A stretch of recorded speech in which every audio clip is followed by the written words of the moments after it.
sempre chiudere non mi piace, nel senso che qui si è aperto invece un dibattito interessantissimo e si sta dando seguito a una collaborazione straordinaria tra le due sponde dell'Adriatico, sempre più legate anche attraverso momenti di confronto bellissimo. Mi congratulo davvero con Correia, con Giorgia, con Salvatore e ringrazio tutti quelli che sono intervenuti, innanzitutto gli amici albanesi, la direttrice dell'Istituto Italiano di Cultura e tutti, perché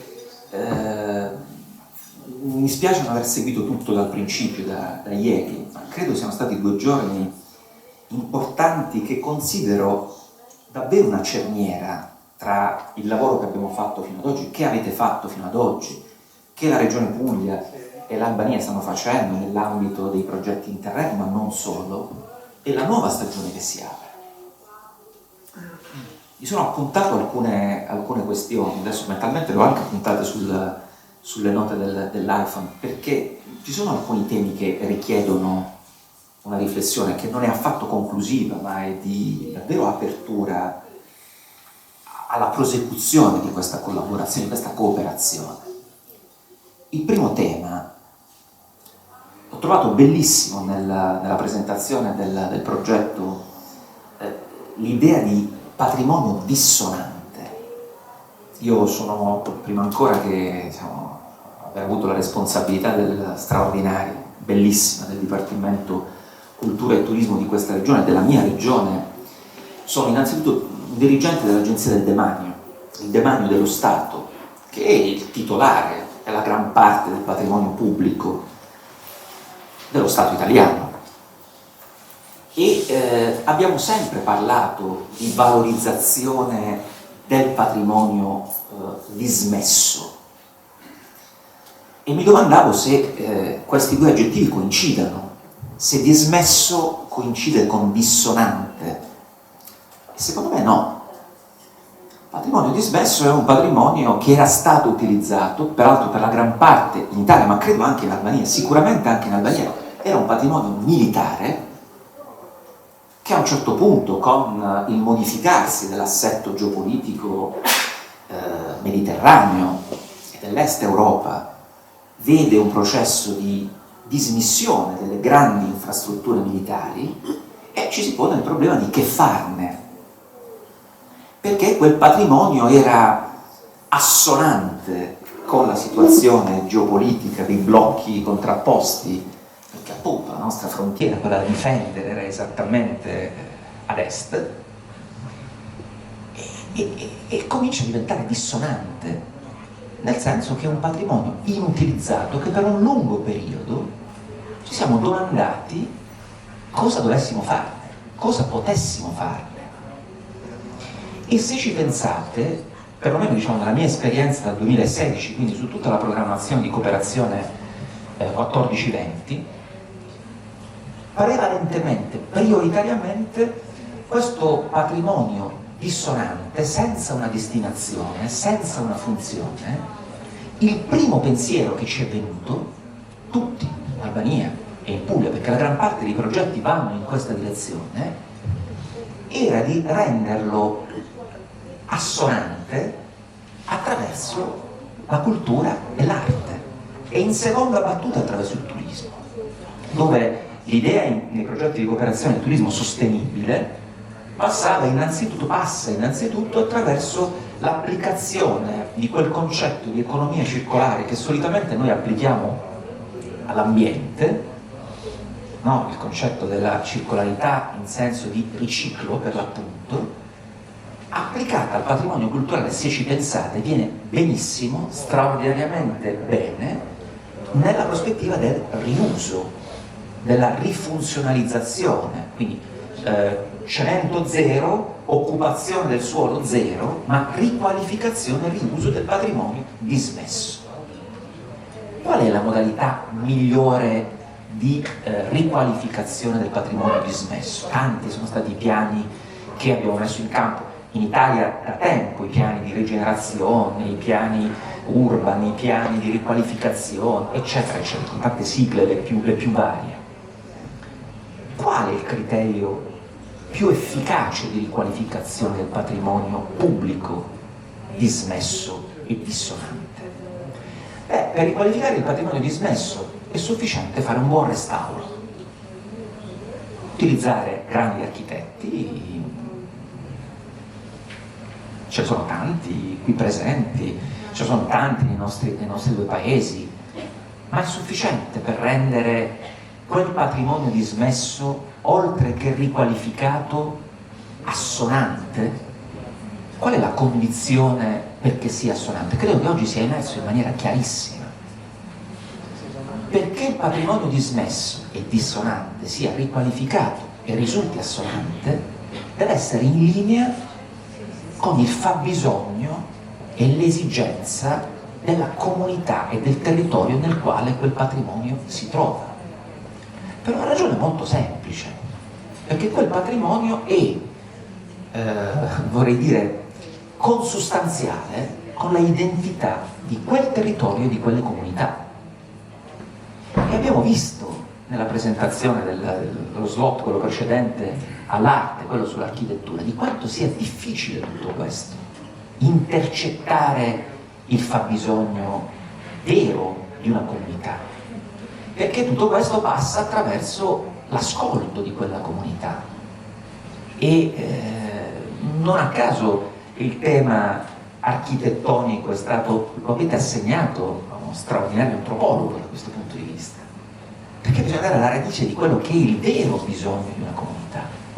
C'è stata una idea negli ultimi anni, soprattutto in Italia, secondo me meno in Albania, della partecipazione, no? L'urbanistica partecipata, che era un dato davvero formale, che invece oggi, in questa sessione, nella sessione a cui facevo riferimento, è emerso invece nella sua cruda realtà.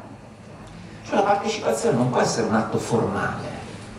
Noi abbiamo in Puglia una legge, ci siamo dati una legge sulla partecipazione. Tutti i processi decisionali devono avere un iter di coinvolgimento degli attori principali, dei protagonisti principali, dei fruitori dei servizi per i quali si fanno gli investimenti pubblici. Ma è sufficiente una partecipazione formale? E come la partecipazione si declina in termini sostanziali?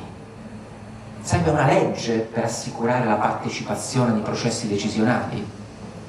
Forse sì, ma io sono sempre stato convinto che non è la legge a determinare il successo di un processo partecipativo in particolare, perché poi va a finire, e la formula è stata riportata, un processo di partecipazione efficace, e quindi un processo decisionale e efficace, il momento nel quale parte dal basso, cioè non è una imposizione che arriva dall'alto e cala, diciamo, sui territori e sulle comunità. Questo ha tutta una serie di implicazioni estremamente complesse. Per esempio, io sono un rappresentante di un ente regionale, per esempio nel rapporto tra lo Stato e le regioni. Un tempo prima delle riforme che abbiamo fatto nella Costituzione italiana, lo Stato era un ente sovraordinato, dal quale atterravano indirizzi e ordini in alcuni casi che gli enti subordinati, le regioni, dovevano attuare. Poi abbiamo fatto una scelta diversa che ha complicato la vita delle istituzioni e forse ha rallentato anche dei processi. Le cosiddette competenze concorrenti, cioè il principio difficile, il principio della sussidiarietà, il principio che le decisioni vanno assunte dagli enti che risultano più vicini alle comunità per le quali le decisioni vengono assunte, le leggi vengono adottate. Ma il principio di concorrenza è un principio che genera confusione, perché trovare il punto di equilibrio tra le competenze degli uni e degli altri, e qui stiamo parlando, se ne è detto anche di partenariato pubblico-privato, ma prima di arrivare al partenariato pubblico-privato è necessario, in uno Stato complesso come il nostro, trovare un punto di equilibrio nell'ambito del partenariato pubblico-pubblico, tra le tante istituzioni che hanno una competenza concorrente sui vari temi. Pensate al patrimonio culturale, torniamo al patrimonio culturale. Se parliamo di tutela del patrimonio culturale, Secondo la nostra Costituzione la competenza è dello Stato. Se parliamo di valorizzazione del patrimonio culturale, la competenza è delle regioni. Se parliamo di concessione di quel patrimonio culturale ai privati, pensate alle spiagge, la competenza è dei comuni, a cui le regioni hanno delegato. Ma noi possiamo immaginare che il rendere riassonante quel patrimonio dismesso e dissonante possa vedere scisse la tutela dalla valorizzazione? È impossibile. Però gli enti che ne hanno competenza concorrente, cioè dovrebbero condividere insieme il progetto di riassonanza di quel patrimonio, sono enti distinti, che a volte perseguono finalità distinte. Allora, questo è un tema. Per rendere assonante quel patrimonio, intanto gli enti istituzionali, i livelli istituzionali devono allinearsi, devono suonare all'unisono e poi devono confrontarsi con le comunità che sono i protagonisti veri di quel processo di riassonanza. Se vuoi dire delle cose, dille pure. Questo è il primo aspetto. Il secondo aspetto che è emerso con grande chiarezza, grande questione. Ecco perché dico io non sono a trarre alcuna conclusione, perché sono temi sui quali è necessario che questo confronto prosegua e che impariamo gli uni dagli altri. Qui apro una piccola parentesi, se mi permettete, perché uno dei progetti che mi hanno appassionato di più nella cooperazione territoriale è proprio nell'Italia, Albania, Montenegro, di cui, come sapete, la Puglia è autorità di gestione. È stato un progetto molto bello che vede appunto in collaborazione, in cooperazione Tirana e Turi in relazione alla figura di Antonio Gramsci, grande intellettuale, totalmente dimenticato, diciamo, dall'Italia, perché noi abbiamo una memoria brevissima. Ci ricordiamo che nascita e morte. Nascita e morte, sì. Allora, ricordo che nell'80° anniversario della morte di Gramsci, che è capitato poco prima della pandemia, nel 2019, con la Fondazione Gramsci si comincia a discutere di un progetto celebrativo della memoria di Gramsci. E la prima ipotesi era stata: andiamo in Albania a realizzare un busto dedicato a Gramsci, le cui origini affondavano appunto in Albania. Insomma, ho detto, onestamente potremmo aspirare a qualcosa di più interessante, qualcosa di più importante. E si è aperta una collaborazione che, accantonato il busto, ha cominciato a ragionare sul tema del fare i conti con la memoria. E questi conti con la memoria sono partiti dall'aspetto forse meno esplorato dei quaderni al carcere di Gramsci, che è il tema botanico. Questo mi viene bene anche perché ho visto il nuovo orto di Coreia. Gramsci cita una serie di questioni botaniche all'interno dei suoi quaderni, in particolare con riferimento alla rosa, da cui nasce poi lo straordinario brano di Radio Dervish, La rosa di Turi. Questa rosa che rinasce e dava il senso di una speranza. Ebbene, quando siamo stati in Albania per ragionare su un progetto strategico che potesse unire la Puglia e l'Albania nella valorizzazione e nella riassonanza dei patrimoni, siamo stati a visitare la nuova sede del Ministero della Cultura albanese, che si trasferisce dal centro alla periferia, la centralità delle periferie, un ministero che si colloca al centro di una periferia, dando centralità alle periferie. Bene, questo il ministero che nell'area dei vecchi studi cinematografici albanesi aveva uno spazio, un giardino abbandonato, dismesso. Torno al tema botanico. Condividendo con una serie di artisti l'idea possibile di un progetto che celebrasse la memoria di Gramsci, abbiamo cominciato a ragionare sul rapporto con i regimi, quello comunista per un verso, quello fascista per l'altro verso. Proprio nel momento in cui in Italia si discuteva ma i simboli del regime fascista, gli obelischi che punteggiano il territorio, li dobbiamo abbattere o li dobbiamo conservare? Li conserviamo facendo i conti con quella memoria, perché sono, come dire, vestigia di una memoria, cosa che, ripeto, il nostro paese, l'Italia, ha difficoltà a portare fino in fondo. Lì abbiamo imparato invece che l'Albania, pur uscendo in tempi assai più recenti da un'esperienza difficile con un regime totalitario, questi conti con la memoria li stava facendo in maniera assai più importante, assai più profonda di quanto il nostro paese, invece, che aveva un'esperienza più antica di regime totalitario, stesse facendo ancora nel 2018. E lo abbiamo fatto attraverso l'arte, la ricerca di un linguaggio diverso attraverso il quale declinare questa esperienza. Perché da un lato avevamo i nostri obelischi, dall'altro le statue del regime comunista che in Albania non erano né state distrutte, eliminate, né esposte, erano incelofanate dietro i grandi musei, nelle grandi gallerie, eccetera. Qual è stata l'idea allora? Proviamo a ripartire da Gramsci con un progetto che ha trovato un nome bellissimo, Compagni e Angeli.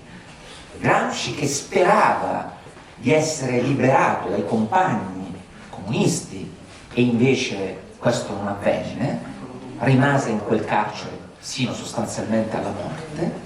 Allora l'arte che fa? Riprende le misure di quella cella in cui è morto alla fine, quel 2x6, 2 metri per 6, e come la traslazione delle case di Maria da Nazareth a Loreto, si immagina che ci siano questi angeli che trasportano questa cella da Turi nel giardino dismesso, dissonante del Ministero della Cultura di Tirana.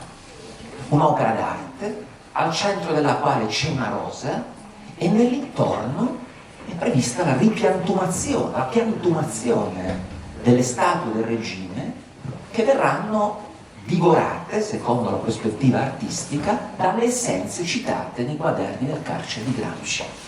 Un'operazione intellettuale straordinaria, che ovviamente non è un'operazione facile. Soprattutto non conosciuta né condivisa. A proposito di quello che diceva prima, microfono per favore. Nel panel di prima, no? Quando si è parlato molto della condivisione, quando in un quartiere, non so se è arrivato, c'è stato un momento in cui si parlava se qualunque opera si fa in una città, ma in una periferia, in un quartiere, uno dei problemi è la condivisione, no? La condivisione e l'accettazione di quella cosa lì. Uno dei problemi che noi abbiamo, perché adesso che racconti questo, no, io sono veramente entusiasta del racconto che mi fai, ma io ho vissuto anni in cui mi chiedevo, ma che fa quest'opera di Pirri a Tirana? Credimi, e questo l'ho condiviso anche con una direttrice, non perché ci siamo chiesti. Allora questa cosa che secondo me è importante anche per ritornare un po' alla nostra situazione, che secondo me tu invece sei chiamato veramente in causa alla grande, scusami se ti ho interrotto, ma è necessario, è che in questi 2 giorni abbiamo tirato fuori tantissimi argomenti che riguardano ovviamente sia la Puglia che l'Albania, no? Come quello che stai raccontando tu, come è che si può un bene pubblico rimetterlo in uso, qualificarlo, non solo restituirgli la memoria, ma farlo diventare altro, perché uno dei problemi è questo, no? Infatti dopo vorrei chiudere con... Mi è venuto in mente mentre parlavi, per questo ho chiamato Gabriella, e forse mi servono con gli occhiali se non leggevo. Sì, se non leggevo. Una cosa bellissima di Alessandro Leogrande, che scrive a proposito dei monumenti della dittatura, durante la dittatura. È bellissima questa cosa qui, che credo che, non so, immagino l'abbia tu letto, perché ci sono molte cose che tu dici. Allora io vorrei però, prima di chiudere, che tu ci possa in qualche modo garantire, nessuno, manco Dio ci garantisce niente, comunque, soprattutto nei tempi che corrono, comunque credo che ci sia un impegno, penso che ce l'hanno dimostrato tutti, dall'assessore degli Noci a Massimo Brai, alla Presidente del Consiglio, qui Loredana Capone. Però penso che è molto importante per noi che stiamo qui da 2 giorni, ma veramente con intensità, credo anche abbastanza, grazie, abbastanza, voglio dire, sorprendente, perché penso che non siamo neanche abituati più a stare tante ore insieme, a parlare, a chiacchierare, a dirci delle cose, no? Penso che sia anche perché questo periodo ci ha tenuto tutti lontani dagli incontri. Ma è così, c'è una passione incredibile in questi 2 giorni, che credo sia molto importante. Si è parlato molto della Regione Puglia, si è parlato tantissimo di tutto quello che la Regione Puglia fa, e l'abbiamo detto tutti, gli operatori non hanno fatto che dire, ripetere, ma giustamente, perché la verità, se non ci fosse la Regione Puglia non staremmo neanche qui, questo lo dico, l'ho detto e lo dirò sempre, perché ma la politica, quella vera, quella che a me interessa, quella che noi inseguiamo, ma tutti, non credo che un problema mio, credo che deve fare questo, deve inseguire realmente che cosa succede e quali sono i bisogni. Penso che di questo stiamo parlando. Quindi qui vorremmo che diventasse questo, cioè che questa rete, questa possibilità che stiamo cercando, quella di costruire veramente qualcosa di solido, di strutturale, qualcosa che abbia una continuità, che non sia oggi 11-12 giugno ci siamo visti, è stato bello, andremo a casa, diremo a tutti che bello Lecce, oppure ho conosciuto delle belle persone dell'Albania, ma che si possa veramente cercare di costruire qualcosa di solido, di continuativo, perché è quello che credo che stiamo cercando. Come tu mi conosci abbastanza, io sono sempre concreto, giro un po' ma poi arrivo lì. Mi interessa che riusciamo veramente, penso che ne abbiamo bisogno tutti, ma noi più di loro forse. Io dico questo perché il problema non è cosa possiamo dare a loro, no, il problema è che cosa possiamo avere noi, e per noi intendo Puglia e Albania, quindi il noi non è noi Puglia, ma è noi Puglia e Albania. Credo che questo sia il tema vero, importante, cioè costruire un noi, che si fa già tanta fatica nella vita, no? Siamo pieni di io continuamente, ancora più complicato, più complesso probabilmente, ma oggi c'è questa necessità.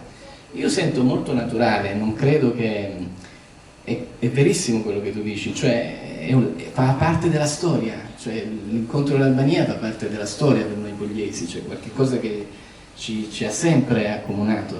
Ieri, stamattina, l'intervento era fantastico quando diceva, giustamente diceva, il nostro problema è dire come vi dobbiamo dire grazie, non sappiamo come dirvi grazie, no?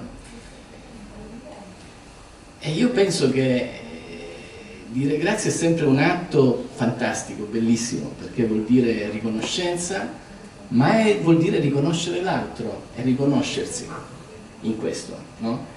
E il grazie che noi dobbiamo trovare oggi è quello di però darci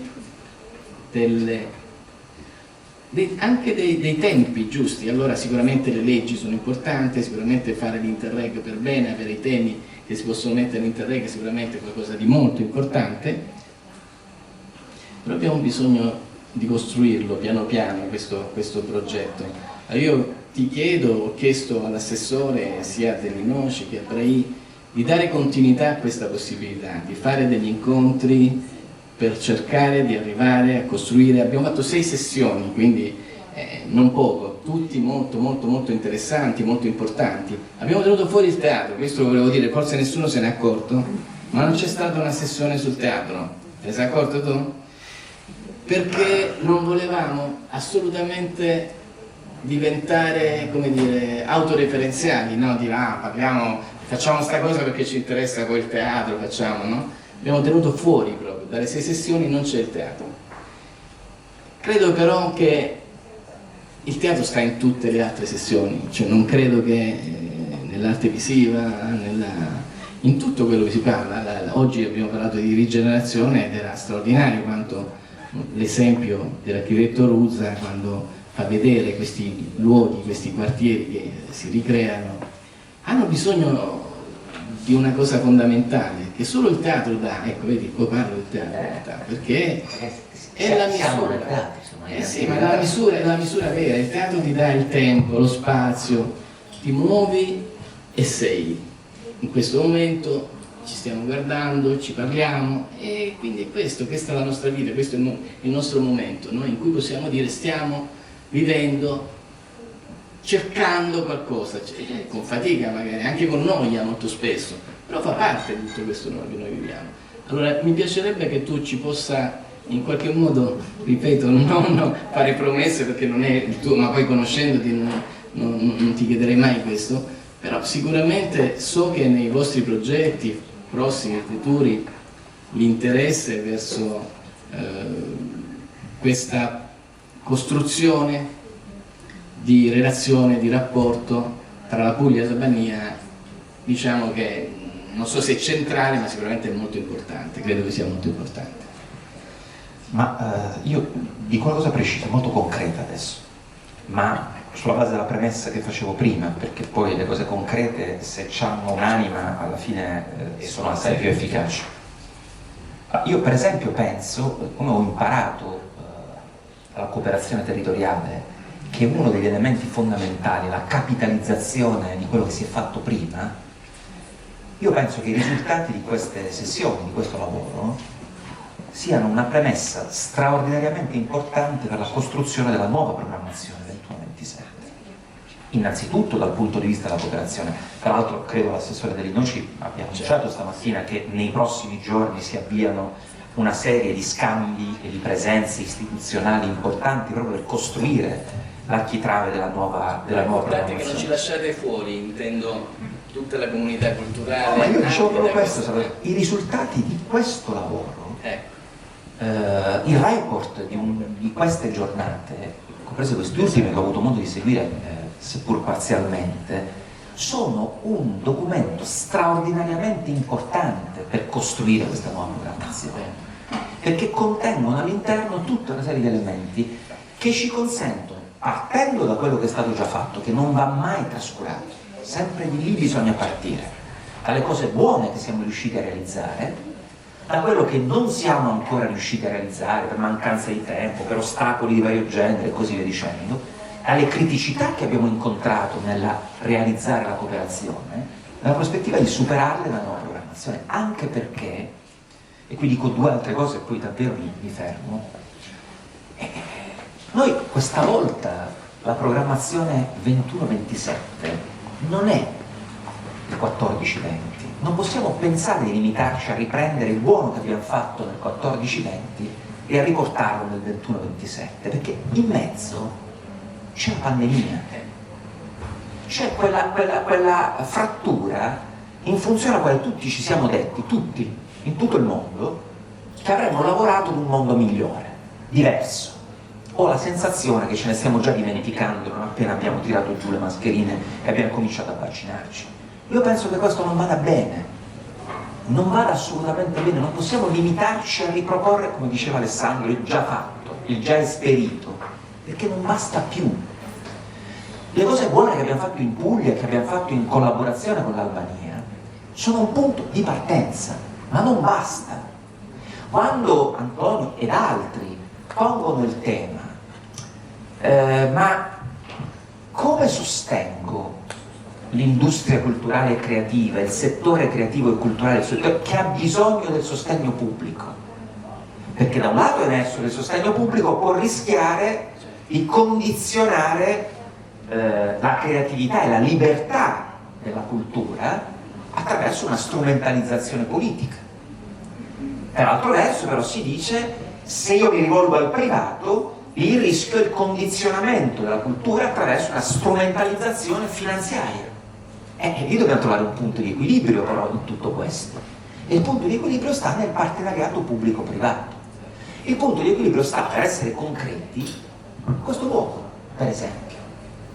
Su questo luogo l'investimento pubblico è intervenuto non a monte dicendo a Salvatore Tramacere ti do i soldi se realizzi i cantieri in funzione di, ma è intervenuto quando Salvatore Tramacere e altri, tanti altri con lui, hanno avviato, qualcuno ha detto prima, l'arte, la cultura è un processo, è un cammino, Drian credo lo dicesse, è un processo, è un cammino, aveva avviato un cammino a prescindere Poi di fronte al risultato di quel cammino, per certi versi vale anche rispetto a quello che diceva Antonio Musci prima, le istituzioni, come dire, hanno avuto il bisogno per certi versi di investire su un processo che produceva risultati, che sono quelli dentro i quali oggi ci troviamo, perché non parliamo di teatro, ma come dicevo stiamo dentro un teatro. Quindi, per chiudere, la nuova programmazione è una programmazione che ci spinge ad una sfida straordinariamente importante, nella quale, e torno al mio discorso iniziale, l'assonanza del patrimonio dissonante passa dal mio punto di vista attraverso un ulteriore salto. Noi siamo intervenuti nella precedente programmazione lavorando sulla valorizzazione degli attrattori culturali e naturali, era questo uno degli assi fondamentali della programmazione 14-20, l'asse 6. Oggi dobbiamo fare il passo in avanti che ci deve dire e ci deve portare a fare in modo che quegli attrattori, in gran parte realizzati, diventino sempre più attivatori culturali, attivatori socioculturali. E quindi il passaggio ulteriore è il welfare culturale, il riuscire a mettere insieme l'approccio sociale di inclusione e di coesione con l'approccio culturale al patrimonio, che significa una cosa ancora più concreta. Non avremo più la necessità di investire prioritariamente, di sviluppare i nostri programmi in relazione alla riqualificazione del patrimonio, che all'80% mi sento dire in questa regione abbiamo fatto. Oggi abbiamo bisogno di introdurre elementi attraverso i quali aiutare coloro che hanno concorso a riqualificare il patrimonio, che non è l'ente pubblico, non sono le risorse pubbliche, non è quello il punto, ma quelli che animano i luoghi e il patrimonio e lo rendono, e hanno capacità più di altri di rendere assonante quel patrimonio, di sostenerli esattamente come abbiamo fatto sulle mura. Tu sai bene, Salvatore, noi ci eravamo detti nel piano della cultura, non un euro per il restauro senza una gestione sostenibile nel tempo, eccetera. Oggi è venuto il momento in cui questa gestione sostenibile, posto che ci siamo resi conto che a volte non tiene, dobbiamo sostenerla non in termini assistenziali, ma in termini di welfare culturale. Cioè questi luoghi diventano assonanti il momento in cui sempre più diventano luoghi di offerta di servizi socioculturali alle comunità. Il primo servizio socioculturale alla comunità è la formazione, è la qualificazione professionale, è la capacità di intercettare le nuove professioni che consentano di creare lavoro e buona occupazione. Attraverso questo passa lo sviluppo. Quell'idea di economia della cultura oggi io la rideclinerei in termini di economia sociale della cultura, perché abbiamo bisogno di ricostruire relazioni, di ricostruire comunità. E il teatro, l'arte, la cultura, la danza, la musica sono il principale strumento per ricostruire comunità. Le biblioteche di comunità le abbiamo fatte, le abbiamo finanziate 120. Oggi abbiamo il bisogno disperato che quelle biblioteche di comunità rispondano alla funzione per cui le abbiamo costruite, cioè di costruire comunità. E oggi, dopo la pandemia, è questo il bisogno prioritario che noi abbiamo: ricostruire relazioni, creare coesione, rompere o interrompere le diseguaglianze sociali che la pandemia ha enormemente evidenziato. Di cui dobbiamo ripartire. Poi il problema non saranno le risorse, perché forse oggi mi hanno detto che alla Puglia dovrebbero toccare, un recente dialogo del presidente Emiliano col presidente Draghi, alla Puglia dovrebbero toccare, al netto delle risorse ordinarie della programmazione, quella che conosciamo, 18 miliardi di euro aggiuntivi. 18 miliardi di euro aggiuntivi. Erano 7 miliardi nella precedente programmazione sul festival. 18 miliardi più 6, 24. Quindi non avremo un problema finanziario, come non è mai stato un problema finanziario. Quando si diceva, cioè Salvatore, gli amici albanesi si chiedono ma come si fa a far atterrare tutte queste risorse? Mi sento di dire, non è un problema di far atterrare risorse, perché la stessa cooperazione ci ha dimostrato che le risorse arrivano. Il problema è la ragione e il motivo per il quale spendere quelle risorse, perché il problema lo dico agli amici albanesi perché questo lo viviamo tutti i giorni sulla nostra pelle, con la Commissione europea che incombe dicendoci dovete spendere entro quella scadenza, dovete spendere entro quella scadenza. Abbiamo dimostrato come Regione Puglia che sappiamo spendere nelle scadenze. Oggi la sfida è ancora più complicata, non è spendere entro le scadenze, spendere tutto entro le scadenze, è spendere bene. Qual è la ragione per la quale spendere? E la ragione, secondo me, è rendere assonante il patrimonio dissonante rispetto alla società che le istituzioni hanno la responsabilità di accompagnare in processi di crescita. Grazie. Però, per stare veramente, e finiamo, e chiudiamo, vi leggo una pagina di Alessandro Leogrande a proposito dei grandi monumenti dittatoriali, no?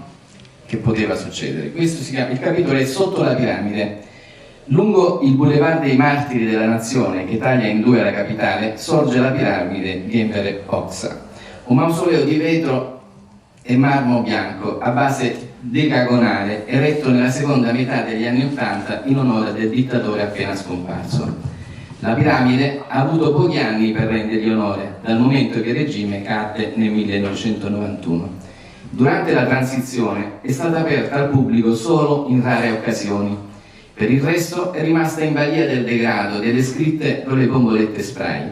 Come spesso accade ai monumenti che evocano esplicitamente il passato dittatoriale, è stata al centro di un acceso dibattito intorno alla sua rimozione.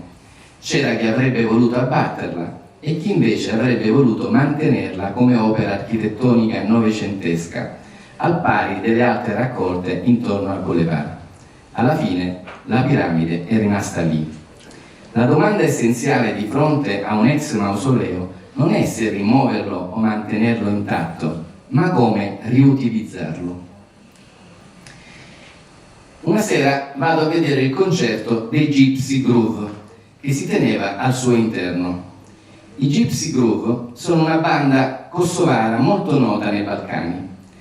La sera del concerto hanno attirato centinaia di persone e in poco tempo hanno infiammato la piramide. Quando sono entrato nel ventre del mausoleo, davanti al piccolo palco, c'era una serva di ragazzi e ragazze, intorno ai 20 anni, che ballavano, fumavano, bevevano, ridevano, cantavano sudati, in tutto e per tutto simili ai loro coetanei che affollano i locali underground o i posti occupati dalle altre metropoli europee. C'erano però due differenze essenziali. La prima è che eravamo appunto dentro la piramide di Enver Hoxha. La seconda è che i Gypsy Groove suonavano soprattutto musica romani, la musica dei Rom, mescolata a ska, reggae, funk. Quando hanno attaccato la loro versione di Ederlezi e soprattutto di Opazupa, la piramide si è trasformata in una bolgia da cui è stato impossibile non farsi trascinare. Ho cominciato a ballare anch'io. Istintivamente, mentre saltellavo sotto le volte, mi è venuto da pensare che lì, in quel momento, la storia aveva ormai macinato chilometri e chilometri. Una scena del genere non solo sarebbe stata letteralmente impensabile 30 anni fa, quando la piramide fu costruita, sarebbe stata inimmaginabile anche solo 15 anni fa, al tempo della guerra del Kosovo, durante le violenze commesse dai paramilitari serbi e culminate con la deportazione di migliaia di civili albanesi kosovari. La gran parte dei Rom fu percepita come filoserba. Per lo stesso motivo, dopo la fine del conflitto, molti di loro furono costretti a lasciare il Kosovo. Visto il particolare legame tra Pristina e Tirana, le tossine della guerra e del dopoguerra hanno contagiato parte della stessa società albanese e dei suoi discorsi. Quella bolgia festosa e giovanissima stava demolendo tutto ciò, ballando sulle note di una canzone romani. Ho detto al mio amico, che canticchiava a pochi metri da me, che tutto questo aveva il sapore di una rivoluzione culturale. Mi ha risposto ridendo che ero forse l'unico, lì sotto la piramide, a essersi reso conto di un simile cortocircuito. I ragazzi ballano e basta, non li vedi? Già, ballavano e basta, scatenati e felici, i volti limpidi come l'innocenza. penso che dice tante di quelle cose che